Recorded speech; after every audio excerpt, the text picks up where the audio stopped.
নমস্কার, কেসি blog and কিচেনে সবাইকে স্বাগত।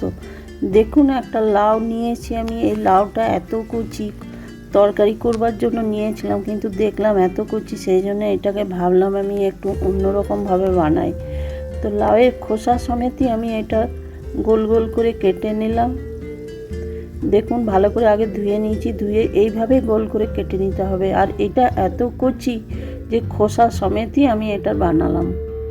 কিন্তু এটা যদি বড় লাউ হয় তাহলে সেটাকে একটু ভাপিয়ে নিতে হবে। এটা কিন্তু আমি একটু ভাপাবো না, একদম কচি লাউ। এটাকে নুন দিয়ে আমি ম্যারিনেট করে রেখে দিলাম ওইদিকে। আর অনেক সময় আপনারা রসুনও দিতে পারেন যদি পেঁয়াজ রসুন খান। আমি আজ নিরামিষ দিনে বানিয়েছি বলে শুধু আমি নুন দিয়ে রেখে দিলাম। তারপরে এইদিকে দেখুন, আতপ চাল আর মসুর ডাল আমি 2-3 ঘন্টা আগে ভিজিয়ে রেখেছিলাম। ভিজে গেছে আমার। ভিজে যাওয়ার পরে আমি সেটা একটা মিক্সির জারে নিয়ে নেব। নিয়ে সেটাকে আমি দুটো লঙ্কা দিয়ে পেস্ট করে নেব। আর এই ধরনের ঘুরি ফিরি যদি বর্ষার সময় পকোড়া বা কিছু খাওয়া হয় তাহলে একটু ভালো টেস্ট হয়। ডাল ভাতেও খাওয়া যায়, বিকেলের স্ন্যাক্স হিসেবেও সেটা খেতে ভীষণই ভালো লাগে। আর এই ধরনের লাউয়ের যে স্ন্যাক্স ভীষণ টেস্ট লাগে।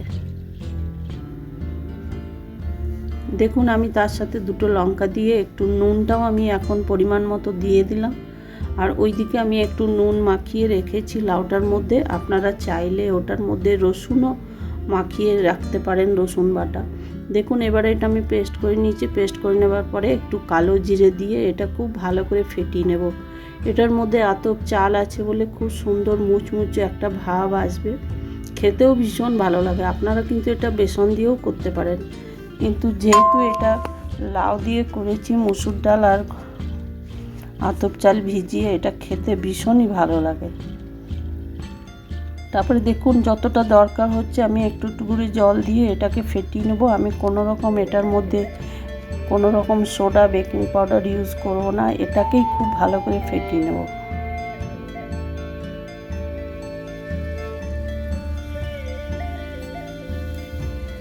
দেখুন, এটা ফেটাবো, এত ফেটানো হবে। ফেটানোটা যখন হবে তখন একটু সাদা ভাবটা এসে যাবে, তখনই বুঝতে হবে যে হ্যাঁ, ফেটানো হয়ে গেছে।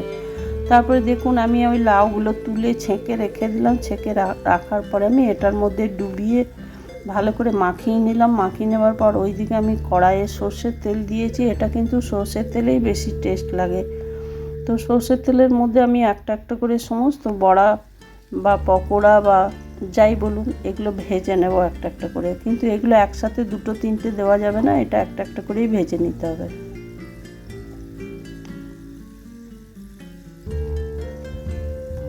আর যদি ফ্রাই প্যানে করেন তাহলে অন্তত 2-3টে হয়ে যাবে। যেহেতু আমি কড়াইয়ে করছি সেই জন্য আমি একটা একটা করেই ভেজে নেব। এটা এমনি ডাল ভাতের সাথেও ভীষণই খেতে ভালো লাগে। দেখুন, এটা কি সুন্দর ফেটিয়েছি। ফেটানোটা হয়েছে, একদম ফুলে চপের মতো হয়ে যাচ্ছে। এটার ব্যাটারটা কিন্তু খুব পাতলাও হবে না আর খুব গাঢ়ও হবে না, একদম যেমন আমি করেছি সেইভাবেই করতে হবে। একটু একটু জল দিয়ে দিয়ে সেটাকে মিলিয়ে নিতে হবে। এই ধরনের রেসিপি যদি আপনারা আরও দেখতে চান তাহলে আমাকে কমেন্ট করে জানাবেন।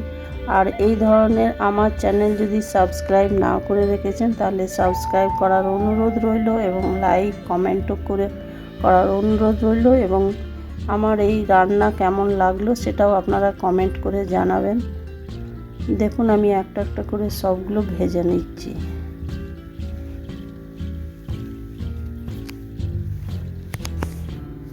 এটা একটা মোটামুটি বিহারেরই স্পেশাল, এটা রান্না বিহারেই এটা বেশি হয়, বা বিহারিরাই এটা বেশি করে।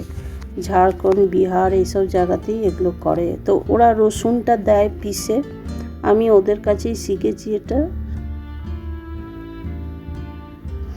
ওই যে ব্যাটারটা, তার মধ্যে ওরা রসুনও দেয়, আর না হলে রসুন দিয়ে ম্যারিনেট করে রাখে।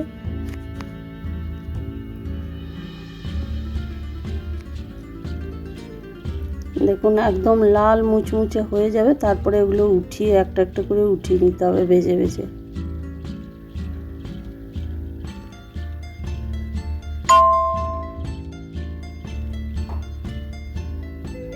এটার আঁচটা কিন্তু লো টু মিডিয়ামে রাখতে হবে ফ্লেমটা, না হলে এগুলো বেশি পুড়ে যাওয়ার ভয় থাকবে আর ভিতরটা কাঁচা থাকার ভয় থাকে। দেখুন আমার সবগুলো ভাজা হয়ে গেল, আমি প্লেটে উঠিয়ে নিলাম, সার্ভ করে নিলাম।